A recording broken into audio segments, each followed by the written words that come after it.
Jadi karena banyak juga kasus-kasus tuh orang diiming-imingi, jadi kadang ada broker gitu yang nawarin pekerjaan nih, kamu bisa kerja di Jepang. Nah, biasanya lulusan SMA atau yang nggak sekolah gitu ya, ini pakai visa, ini kamu pakai visa holiday dulu nih, buat visa liburan dulu ke Jepang, nanti di sana ganti visa kerja. Iya.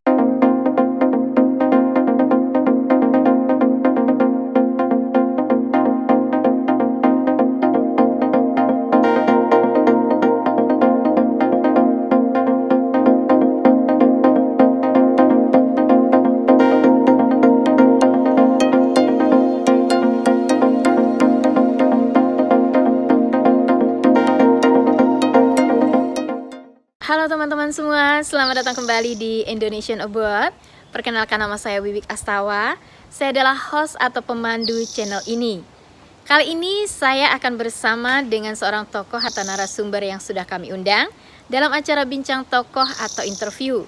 Semoga video ini berguna buat banyak orang. Tonton terus dan dapatkan manfaatnya.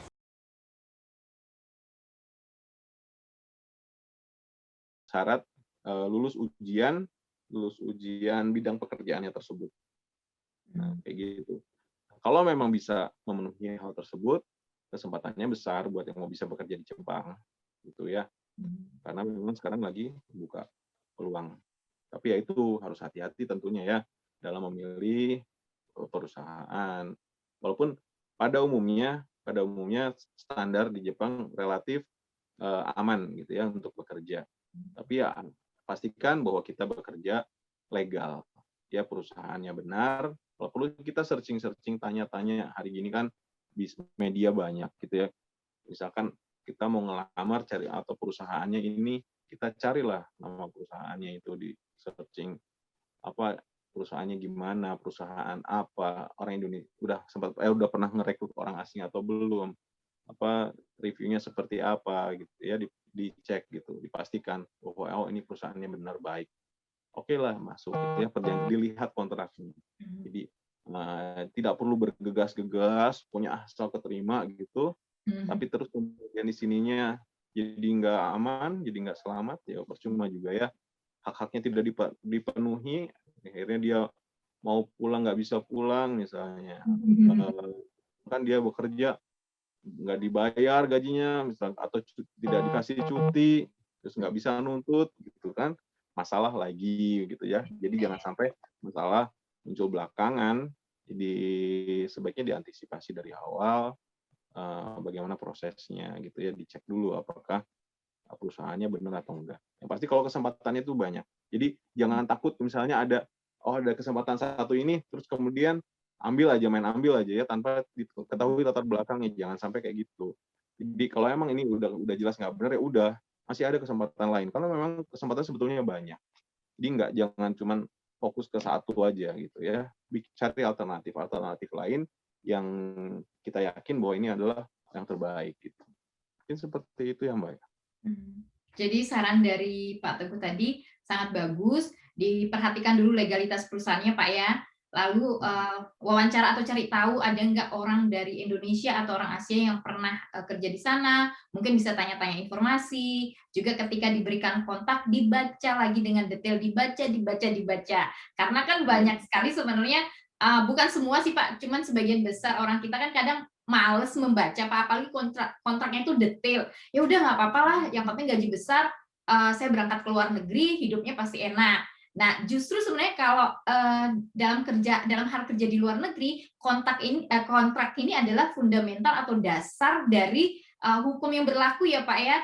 Jadi sangat-sangat diperhatikan seperti tadi Bapak bilang, cutinya, gajinya, potongannya apa, segala sesuatu yang detail. Kalau misalnya kurang jelas ditanya lagi sampai jelas, bener Pak ya.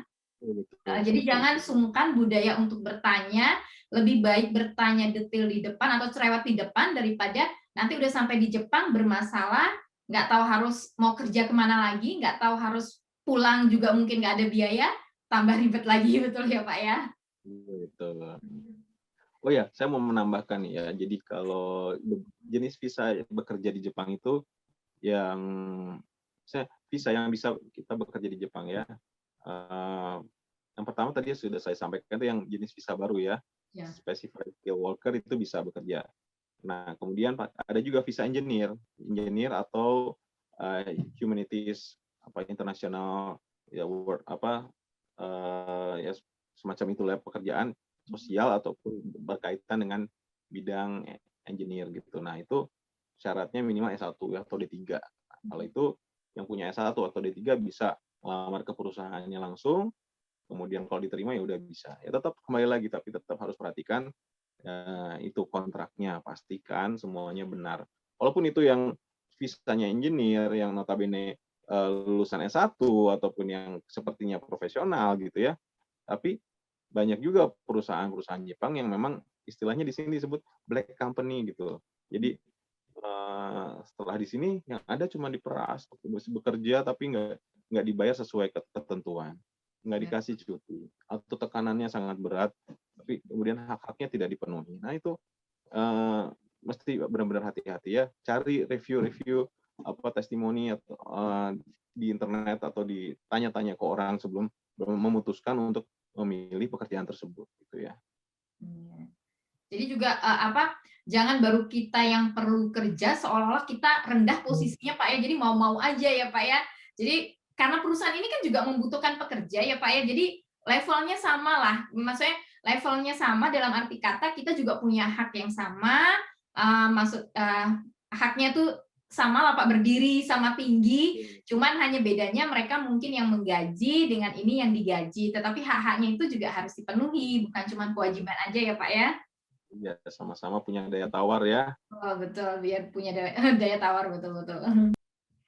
Tadi Bapak kan mengatakan bahwa cukup banyak peluang kerja di Jepang ya Pak ya.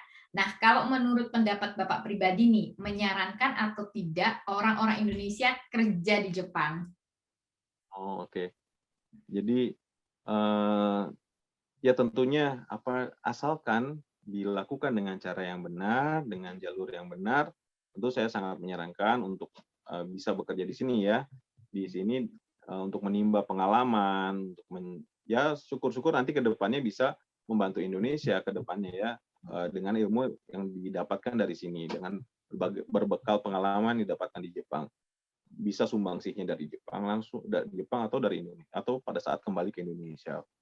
Nah, cuman yang harus diperhatikan tentunya caranya, kembali lagi ya, caranya harus benar, harus legal. Bekerja di Jepang ya harus dengan visa kerja gitu ya, visa yang sudah ditentukan. Jadi karena banyak juga kasus-kasus tuh orang diiming-imingi. Jadi kadang ada broker gitu yang nawarin pekerjaan ini, kamu bisa kerja di Jepang.